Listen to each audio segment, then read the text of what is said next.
CKND First News at noon with Marjorie Salke. Brought to you in part by iMasters. Good afternoon, everyone. RCMP have confirmed the body discovered in a ditch near Birds Hill Park on Saturday was that of cab driver Paramjit Singh.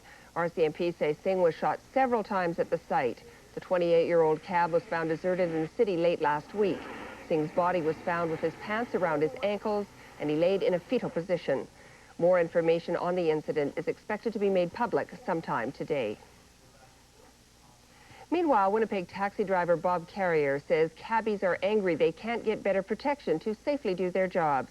Carrier's comments follow the death of Singh. Carrier, who once abandoned a cab when an assailant pulled a knife on him, says despite renewed calls for greater protection for cabbies, there's little help available. The bacteria levels in Winnipeg's Red and Assiniboine rivers are far above federal and provincial standards, according to a University of Winnipeg microbiologist. Ann Atkins says she's conducted tests at 10 locations on the river in August, the results of which show the water to be so contaminated by sewage effluent, the water is like an open cesspool. Rose Heinrich reports. Winnipeggers are used to seeing brown rivers, the explanation of which has been widely accepted to be the loose sediment on the river bottom. Now a study by University of Winnipeg professor Ann Atkins says otherwise. Atkins found E. coli bacteria counts as high as 40,000 per 100 milliliters of water. Safe levels in recreational waters are 200, while safe drinking water is 0. Although Atkins says no tests were conducted to measure the presence of cholera or typhoid bacteria, high E. coli counts usually signal their presence in water. MLA of Selkirk, Gwen Charles, is worried. There is a bacteria present in the Red River in high counts called E. coliform, and apparently with that presence of that bacteria is a possibility of having typhus and cholera bacteria there as well, that they have some connection. I don't think that you'll find any cholera bacteria or viruses in the river. They continually deny that they have anything to do with the pollution of the Red River, and yet when it enters the city of Winnipeg, it's almost drinkable. When it leaves it, it's highly polluted. So there's no doubt it's the city of Winnipeg polluting the Red River. The disinfection study that the province and the city jointly funded back in 1988 showed that there's elevated bacteriological levels in the Red River. This isn't a surprise to anybody.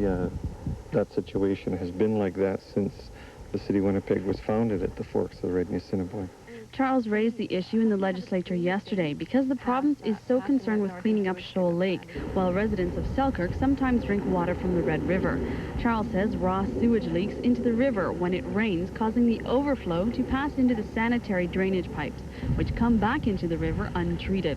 Carroll says the city will hold environmental hearings over Winnipeg's water conditions next year.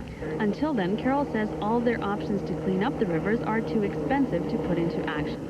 Rose Heinrich, CKND First News. A dozen horses from the Moscow Circus will be sidelined from the shows following the deaths of 3 of the animals from colic in less than a week.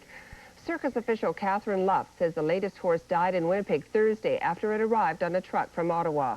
One horse had died from the severe intestinal disorder while in Ottawa, and another died from colic in Quebec. Luft says the sidelined horses have caught rhinopneumonia, but it is not severe. Over the weekend, the People's Republic of China celebrated its 40th birthday, but the atmosphere was less than joyous. In Beijing, the army was out in full force as a hand-picked crowd viewed those festivities in Tiananmen Square. It was an elaborate ceremony to mark China's 40th anniversary of communist rule. The fireworks in Tiananmen Square could be seen all across the city. But there was little spontaneous celebration. Attendance was by invitation only. Many Western diplomats boycotted the event to protest the massacre in June of pro-democracy demonstrators. Many people watched the festivities from a distance since authorities closed off the center of the city to maintain security. On the rostrum overlooking the square, senior leader Deng Xiaoping watched the display with his hand-picked successor, Jiang Zemin. It was from here, 40 years ago, that Mao Zedong proclaimed the People's Republic. There was joy then at the prospect for a stable future after so many years of conflict. But on the square Sunday, there were few smiles. The troops sealed off the center of the city, and heavily armed soldiers were stationed in the Great Hall of the People to prevent citizens still outraged by the massacre from disrupting the festivities. There was no trouble, but Sunday's massive show of force indicates China's leadership, despite a nationwide crackdown on dissent, is still in fear of social unrest. Keith Miller, NBC News, Beijing. Well, thousands of East German refugees are enjoying their first day of freedom today. The West German newspaper reports that East Germany granted the exodus only after the Soviet Foreign Minister, Eduard Shevardnadze, intervened.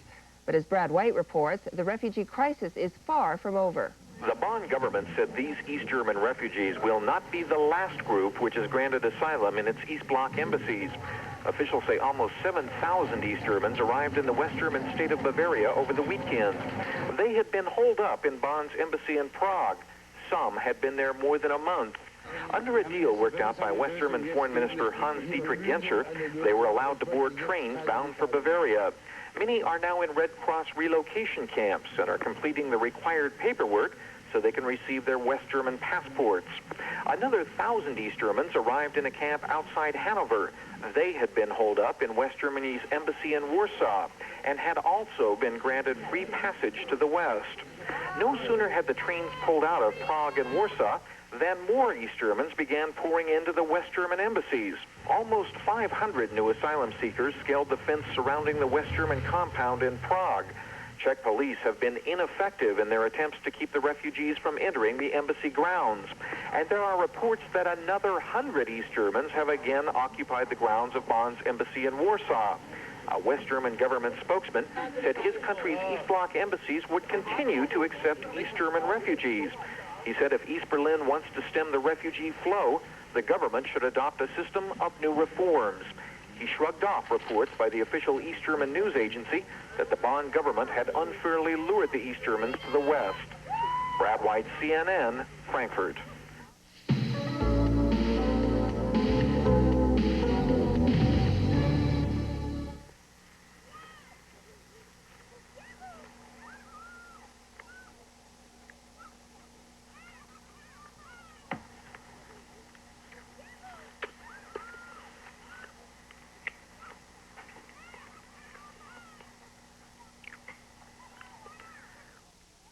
McCain Super Fries, deep fried flavor and crispness from your oven.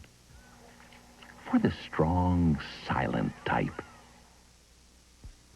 Today's Ultra Cook has ultra performance. New T-Foul Ultra Base. New Ultra T Plus 4-layer non-stick coating. Ultra slippery, ultra resistant. And new Ultra Base enamel. Ultra hard and hard wearing. A base for a more even heat distribution. Even heat, even cooking, ultra taste. T-Foul Ultra Base has a 5-year warranty. And colors for today's Ultra Kitchen. T-Foul Ultra Base. For the cook and the look. Right now, save 25% or more on T-Fell Ultra Base at these retailers. Opportunity knocks Manitoba in the most incredible house lottery ever. It's the Manitoba Cancer Treatment and Research Foundation House Lottery. 450 fabulous prizes are waiting to be won. A custom-built home and tuxedo worth over $300,000. Exotic sports cars, a speedboat, plus much, much more. Only 15,000 tickets at $100 each will be sold. Your odds are approximately 1 in 33 to win. Don't be disappointed and enter today by calling 788-6180 and get ready to win. Next on Knots Landing. We have no more means of finding this person than you do. Lady, this woman could be dead.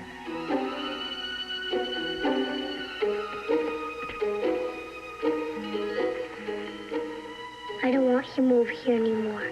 I need friends, too. Yeah, I told her she doesn't like us. Give me the right key now, Ted. That's the key Pace gave me. Not telling the truth, I'm going to have Billy here draw you the kind of bat that Rick Hawkins was found floating around. As residents in Hurricane Hugo ravaged Charleston, South Carolina try to repair the damage, the weather is not cooperating there. But for the local media, the hurricane is by far the biggest story of the year. But as Tom Mentier reports, the storm's fury hindered their ability to cover it. This is what's left of WCIV-TV in Charleston. Hugo put 4 feet of floodwater in the newsroom and ripped most of the station apart. Scripts left behind show that everyone here worked until the last minute before abandoning ship. In the control room, most of the equipment was destroyed. It is now time to start replacing it. It's the exact same keyboard, the strokes are the same, the whole 9 yards. We get it with the weather package. Most of the employees here continued to work throughout the storm, first at the TV station and then at the Emergency Preparedness Center, where they offered information to viewers or listeners. They were simulcasting on radio as well. You have people who have homes, who have families, pets, property of their own, who during the time that the hurricane was approaching, they were running on two fronts. They were trying to serve their obligations here and to our public and to the audience. They have been our right arm in getting supplies, food, and necessary items to our people here. The newspaper in Charleston, the News and Courier and Evening Post, never missed an edition, despite the fact that their building was damaged. The presses were powered by generators, and even the morning after the hurricane, people got their newspaper. Everything about Hugo. That's about it. The media in the Charleston area and from other states have also organized to bring in relief. This C-130 from the Kentucky Air Guard, loaded with goods, came in from Kentucky on Sunday. The owner of a radio station in the Charleston area teamed up with another of his stations in Lexington to airlift things in. Lynn Martin lost his radio station in the hurricane. Business is business, but people are people, and people are more important than business. And basically, you have to stop your business to try to help the people. At times like these, information for some is the most important form of relief. Where to get food or water, or just a voice to listen to, it indicates there could be help on the way. Tom Intier, CNN, Charleston, South Carolina. A new way to try and control the drug market is to stop exporting the chemicals that are used in the making of cocaine. We have this report. The making of cocaine is no different from many other manufacturing processes. It requires solvents. In the case of cocaine, solvents to extract the drug from the coca leaf. The Drug Enforcement Administration says as much as 1/5 of 6 common chemicals shipped from the U.S. to Latin America winds up in cocaine labs. President Bush has targeted those chemicals. We will stop the flow of chemicals from the United States used to process drugs. Under a new law, U.S. chemical companies must list all foreign customers. The DEA investigates them. Companies must also notify the DEA of foreign shipments of certain chemicals. The additional monitoring represents a marginal cost to the chemical industry. In fact, the industry supports the law. It was clear the cocaine problem was so large that the voluntary efforts that we had had for many years were not going to stop that problem. Both the chemical industry and the DEA acknowledge the problem won't be easily solved. One difficulty, the chemicals are used for a wide variety of legitimate industrial uses. For example, worldwide, more than 6 billion pounds of toluene are produced annually, much of it for blending gasoline and aviation fuel. Acetone, another solvent, is used in nail polish remover. Perhaps the biggest obstacle is, even if the United States plugs every leak of the chemicals in question, the drug makers could turn elsewhere, to Europe and the Far East, where the very same chemicals are produced in large quantities. Fran Perry, CNN Business News, New York. The battle over the body of Ferdinand Marcos is heading for the Philippine Supreme Court. Supporters of the ex-Philippine president who died in exile in Hawaii want Marcos buried in his homeland. They argue a ban on the return of his body is unconstitutional.